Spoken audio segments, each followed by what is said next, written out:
शेतकरी मित्रांनो, जून ते ऑक्टोबर या महिन्यामध्ये अतिवृष्टी झाली होती आणि जालना जिल्ह्यामध्ये अतोनात असं शेतकऱ्यांचं नुकसान झालं होतं। त्यामध्ये ऑगस्ट आणि सप्टेंबर या महिन्यामध्ये तर ढगफुटी सदृश्य अशी परिस्थिती झाली होती। शेतकऱ्यांच्या पिकांचं अतोनात असं नुकसान झालं होतं।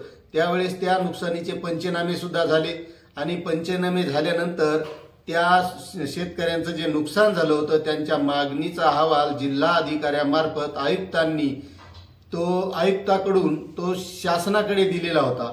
मात्र त्यामध्ये निवडणुकीचा काळ आला आणि निवडणुकीच्या काळामुळे आचारसंहिता लागू असल्यामुळे ही मदत शेतकऱ्यांना त्यावेळेत देणं झाली नाही।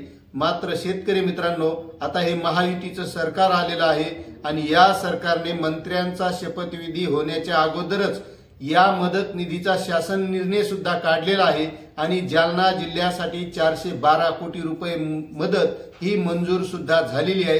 तो शासन निर्णयाचा व्हिडिओ सुद्धा आपण या अगोदर बनवलेला आहे, तो व्हिडिओ सुद्धा तुम्ही बघू शकता। मग आता आजच्या व्हिडिओच्या माध्यमातून आज बघणार आहोत आपण की जालना जिल्ह्यातील कोणत्या तालुक्यांना अधिकची मदत जाहीर झाली होती आणि मित्रांनो त्याबद्दलचीच माहिती आपण आजच्या व्हिडिओमध्ये घेणार आहोत की कोणत्या तालुक्याला किती निधी आलेला आहे आणि अधिकचा निधी कोणत्या तालुक्यासाठी आलेला आहे। तत्पूर्वी मित्रांनो, मी रामेश्वर नवटके आपलं वेणुगंगा टेक या YouTube चॅनलमध्ये स्वागत करत आहे।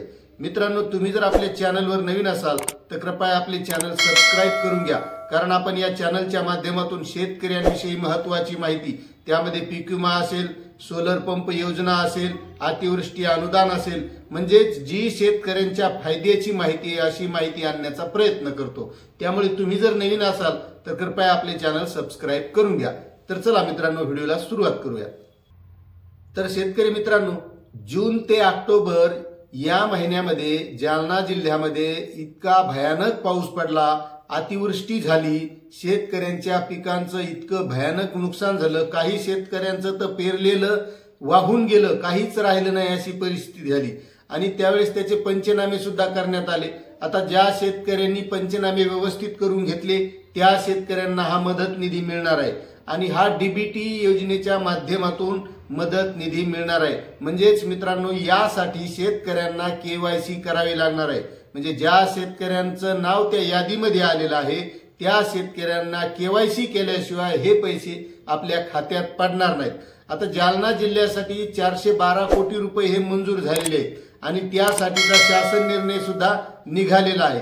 आता सरकारचे मंत्री आज शपथ घेत आहेत, मात्र महायुती सरकारनं शेतकऱ्यांना जी रखडलेली मदत होती ती मंत्री शपथ घेण्याच्या अगोदरच शासन निर्णय काढून शेतकऱ्यांसाठी दिलेली आहे। अशी महत्त्वाची ही माहिती आहे मित्रांनो।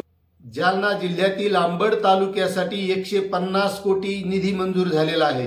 म्हणजे या 412 कोटी मधून 150 कोटी हा नुसता अंबड तालुक्यासाठी आहे आणि घनसावंगी तालुक्यासाठी 139 कोटी निधी मंजूर झाले।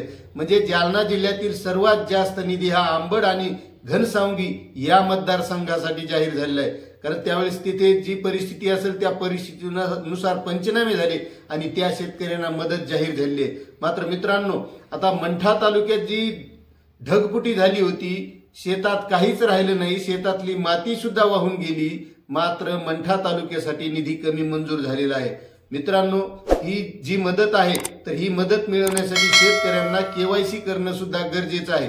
आता याच्या तलाठ्यांकडे याद्या येतील, ते याद्या आल्याच्या नंतर आपल्याला तो विशिष्ट क्रमांक मिळेल आणि विशिष्ट क्रमांक मिळाल्याच्या नंतर आपल्याला त्यासाठी केवायसी करावं लागणार आहे आणि केवायसी केल्यानंतरच हे पैसे आपल्या खात्यामध्ये येणार आहेत। अशी ही माहिती होती मित्रांनो।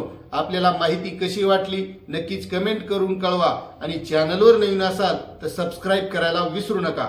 भेटूया अशात नवीन माहितीसह नवीन व्हिडिओमध्ये। तोपर्यंत जय हिंद, जय महाराष्ट्र।